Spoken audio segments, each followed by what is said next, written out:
اب جو ہے 70 ہی لوگ جو ہیں مسلمانوں کی طرف سے شہید ہوئے. تو اب اللہ تعالیٰ یہاں فرما رہے ہیں کہ اب تمہیں کیوں پریشانی ہو رہی ہے. پھر آگے اللہ تعالیٰ فرماتے ہیں کہ آیت نمبر 141 میں، یہ تو زمانے کے نشیب و فراز ہے جنہیں ہم لوگوں کے درمیان گردش دیتے رہتے. تم پر یہ وقت اس لیے لایا گیا کہ اللہ دیکھنا چاہتا تھا تم میں سچے مومن کون ہیں. ان لوگوں کو چھانٹ لینا چاہتا تھا واقعی جو راستی کے گواہ ہوں، کیونکہ ظالم لوگ اللہ کو پسند نہیں ہیں. آیت نمبر 140 میں اللہ فرماتے ہیں اور وہ اس آزمائش کے ذریعے سے مومنوں کو الگ چھانٹ کر کافروں کی سرکوبی کر دینا چاہتا تھا. یعنی کہ آزمائش کیوں آتی ہے؟ آزمائش انسان کو خالص کرتی ہے، چمکاتی ہے اور قابلیت بڑھاتی ہے. جو چھوٹی مشکلات پر صبر نہ کر سکے وہ بڑی مشکل پر بھی صبر نہیں کرتے. بڑے بڑے لوگوں کی قربانیاں بھی بڑی ہوتی ہیں، چھوٹی سی قربانی لیکن اجر بڑا ہوتا ہے. تو ہمیں ایسے موقعوں پر صبر کرنا چاہیے. پھر آگے اللہ کیا تم نے یہ سمجھ رکھا ہے کہ یوں ہی جنت میں داخل کر دیے جاؤ گے؟ حالانکہ ابھی اللہ نے یہ دیکھا نہیں کہ تم میں کون وہ لوگ ہیں جو اس کی راہ میں جانے لڑانے والے اور اس کی خاطر صبر کرنے والے ہیں.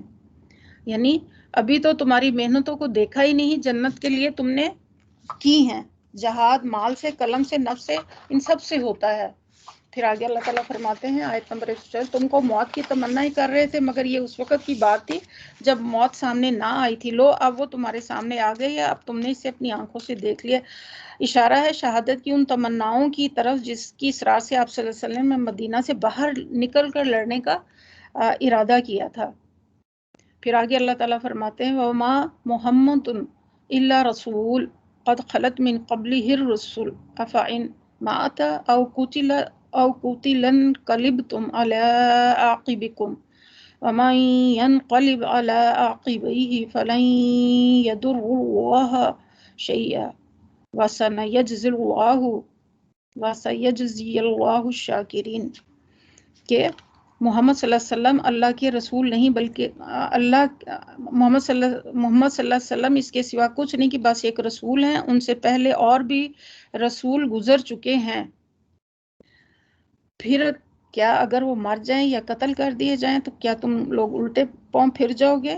یاد رکھو جو الٹا پھرے گا وہ اللہ کا کچھ نہیں بگاڑ سکتا، کچھ نقصان نہ کرے گا. البتہ جو اللہ کا شکر گزار بندے بن کر رہیں گے تو وہ انہیں اس کی جزا دے گا. جنگ احد میں جب افواہ پھیل گئی تھی کہ آپ صلی اللہ علیہ وسلم نعوذ باللہ قتل کر دیے گئے ہیں تو لوگوں کے حوصلے ٹوٹ گئے تھے. اس وقت کا یہ واقعہ یہ آیت اس وقت ہوئی جب جنگ احد میں یہ خبر مشہور ہوئی تھی. تو بتا دیا کہ تم ایک لیڈر کے لیے نہیں لڑ رہے بلکہ اللہ رب العزت اللہ رب العالمین کے لیے لڑ رہے ہو. پھر آگے اللہ تعالیٰ فرماتے ہیں وما کان لنفس ان تموت کوئی ذی روح اللہ کے اذن کے بغیر نہیں مر سکتا. موت کا وقت تو لکھا ہوا ہے. یعنی اس سے بات مسلمانوں کے ذہن نشین کرانا مقصود ہے کہ موت کے خوف سے تمہارا بھاگنا فضول ہے.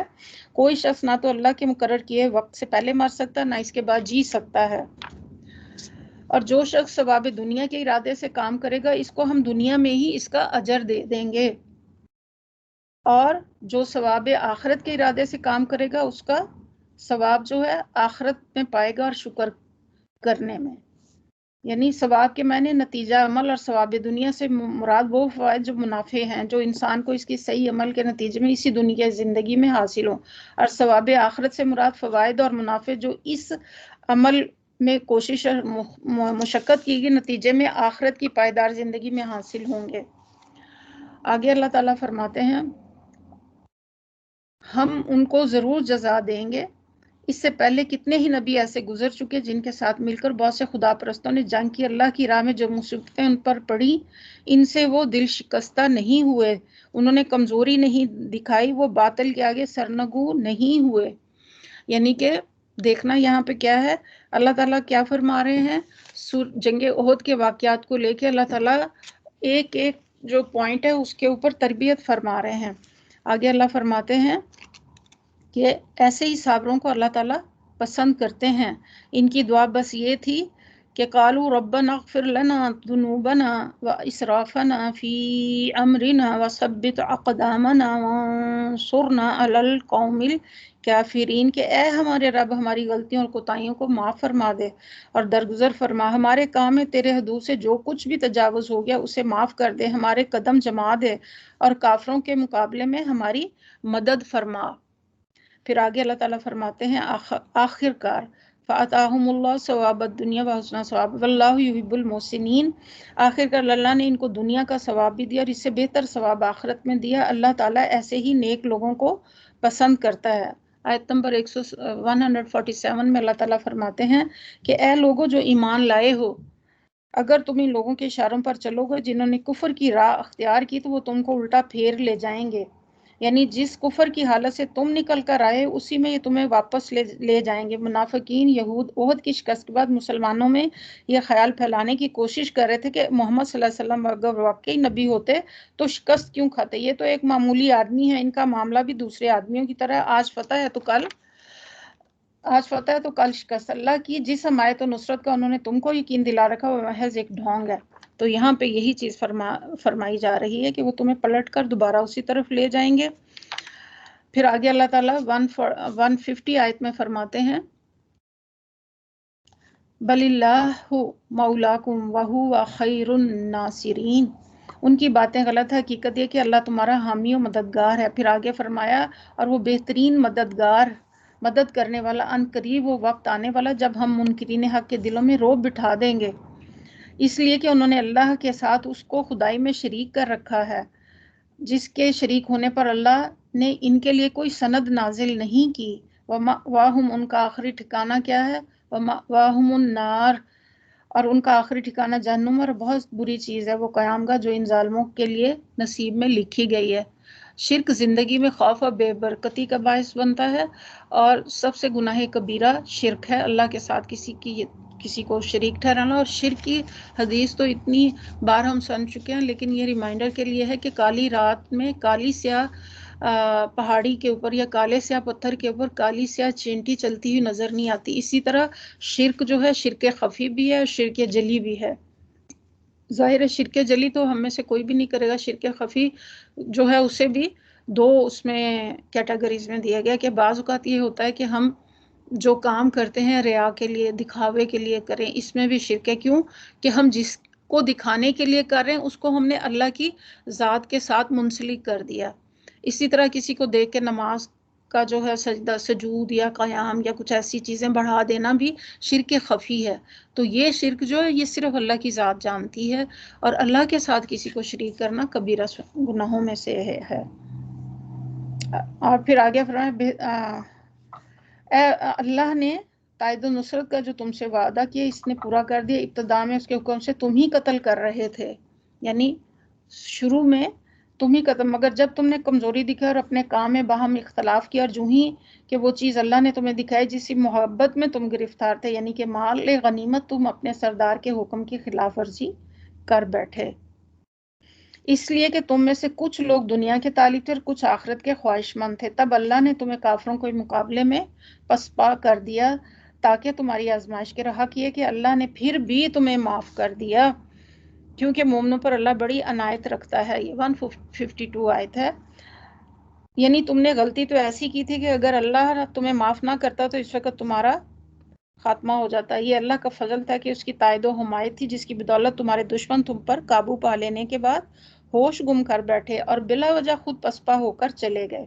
پھر آگے اللہ تعالیٰ فرماتے ہیں آیت نمبر 153 میں، یاد کرو جب تم بھاگے چلے جا رہے تھے، کسی کی طرف پلٹ کر دیکھنے تک کا ہوش نہ تھا، اور رسول تمہارے پیچھے تم کو پکار رہا تھا، اس وقت تمہاری اس روش کا بدلہ اللہ نے تمہیں یہ دیا کہ تم کو رنج پر رنج دیے، تاکہ آئندہ کے لیے تمہیں یہ سبق ملے کہ جو کچھ تمہارے ہاتھ سے جائے، یہ جو مصیبت تم پر نازل ہو اس پر ملول نہ ہو، اللہ تمہارے سب اعمال سے باخبر ہے۔ اب آپ دیکھیں کہ ہمارے لیے اس میں کیا نصیحت کی بات ہے کہ جب اللہ کی آیات ہم سنتے ہیں اور اللہ کے نبی صلی اللہ علیہ وسلم کی احادیث ہمارے درمیان میں موجود ہیں کہ مشکلات کے اوپر ہمیں کس طرح صبر کرنا ہے، ہمیں حوصلہ نہیں چھوڑنا۔ یہ تو میدان جنگ چھوڑ کے بھاگ رہے تھے، ہمیں اپنے یقین کا میدان نہیں چھوڑنا چاہیے، ہمیں اپنے تقوی کا مقام نہیں چھوڑنا چاہیے، ہمیں اپنے رب کے اوپر پورا کامل بھروسہ ہونا چاہیے کہ آج یہ جو نقصان ہوا ہے اس میں یقیناً میرے لیے تربیت کا پہلو ہے، اس میں میرے لیے جو ہے اللہ تعالیٰ نے یقیناً خیر رکھی ہے۔ تو یہاں پہ اللہ تعالیٰ ہم نے کیا دیکھا کہ اللہ تعالیٰ بندوں سے چاہتا ہے کہ دنیا کے نقصانات پر غم نہ کریں، اس لیے وہ غم پر غم ڈالتا ہے تاکہ بندہ غم سہنے کا عادی ہو جائے اور اس کی پرواہ کرنا چھوڑ دے۔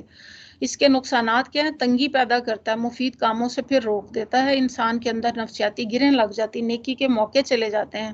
ہمیں چاہیے کیا کہ اپنے نفس کو دعا کے ساتھ ساتھ خوش رہنے کا عادی کریں۔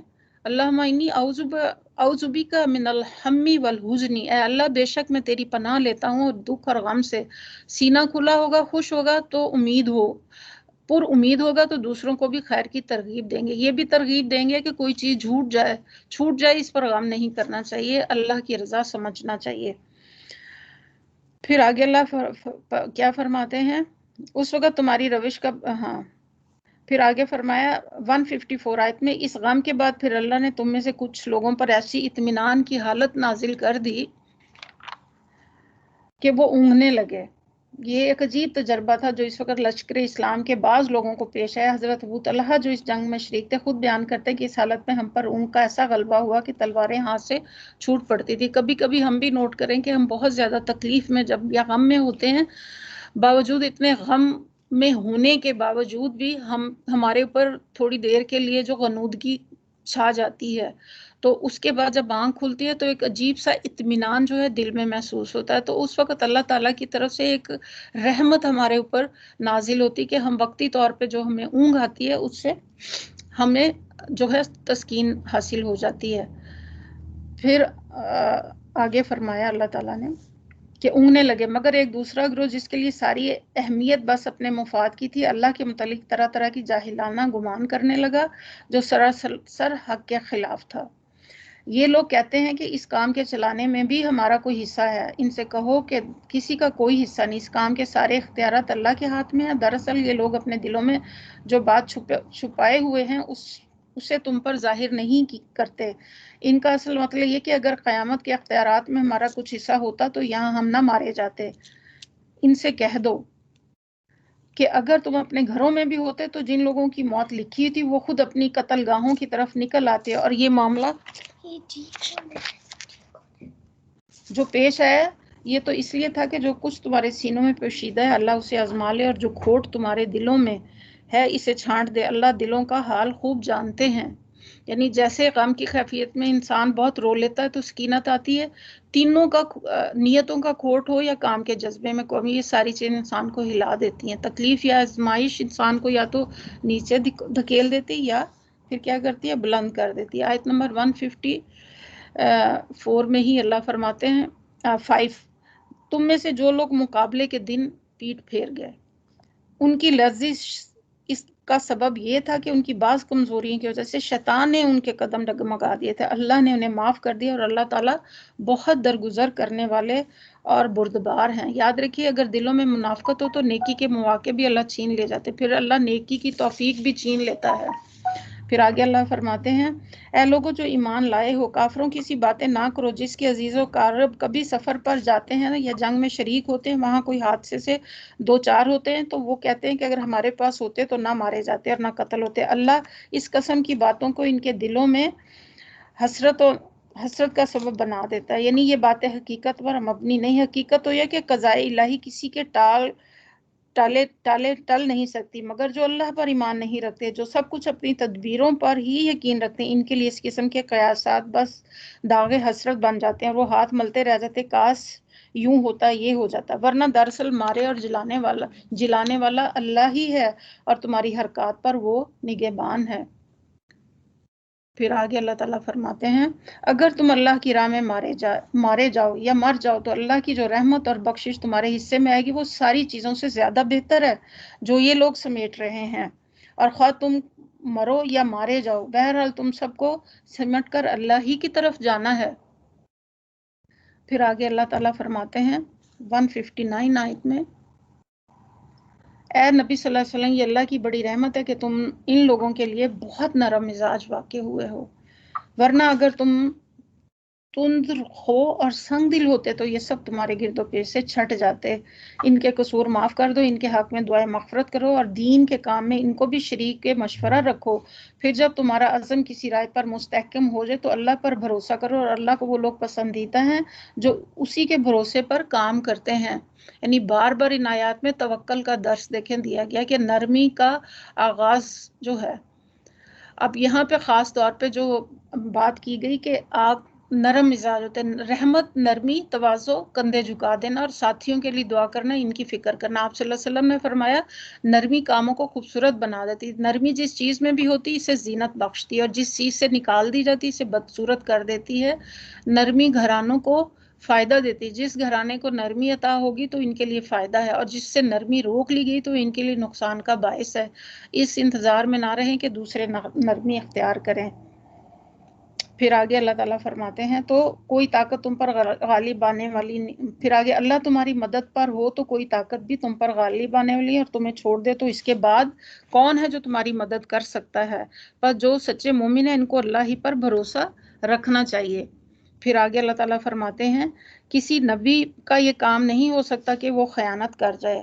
جن تیر اندازوں کو آپ صلی اللہ علیہ وسلم نے، اصل میں تو ہوا یہی تھا نا کہ جنگ احد میں آپ صلی اللہ علیہ وسلم نے ایک عقب کے ایک جو جگہ تھی وہاں پہ پہاڑی نہیں تھی، تو آپ صلی اللہ علیہ وسلم نے کچھ تیر انداز وہاں پہ متعین کیے تھے اور انہیں حکم دیا تھا کہ یہاں سے تم ہرگز نہ ہلنا، کیونکہ وہ جگہ ایسی تھی کہ جہاں سے پلٹ کر دشمن حملہ کر سکتا تھا. انہوں نے جب دیکھا کہ دشمن کا لشکر لوٹا جا رہا ہے تو ان نے اندیشہ ہو کہ کہیں ساری غنیمت انہی لوگوں کو نہ مل جائے جو اسے لوٹ رہے ہیں اور ہم تب تقسیم کے موقع سے محروم ہیں. اسی بنا پر انہوں نے اپنی جگہ چھوڑ دی تھی.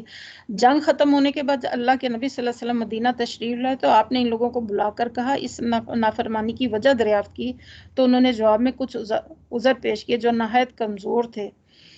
پھر حضور نے صلی اللہ علیہ وسلم سے اصل بات یہ ہے کہ تم کو ہم پر اطمینان نہ تھا، تم نے یہ گمان کیا کہ ہم تمہارے ساتھ خیانت کریں گے اور تم کو حصہ نہیں دیں گے. اس آیت کا اشارہ اس معاملے کی طرف ہے. ارشاد الہی کا مطلب یہ کہ جب تمہاری فوج کا کمانڈر خود اللہ کا نبی تھا اور سارے معاملات اس کے ہاتھ میں تھے تو تمہارے دل میں یہ اندیشہ کیسے پیدا ہوا کہ نبی کے ہاتھ میں تمہارا مفاد محفوظ نہ ہوگا؟ کیا اللہ کے پیغمبر سے یہ توقع رکھتے ہیں کہ جو مال اس کی نگرانی میں ہو دیانت، امانت اور انصاف میں کسی اور طریقے سے وہ تقسیم کر سکتا ہے؟ یہاں پہ یہی ہے کہ خیانت کر دے، اور جو کوئی خیانت کرے تو وہ اپنی خیانت سمیت قیامت کے روز اللہ کے ہاں حاضر ہو جائے گا. پھر یہ ہر متنفس کو اس کی کمائی کا پورا بدلہ دیا جائے گا اور کسی پر کوئی ظلم نہ ہوگا.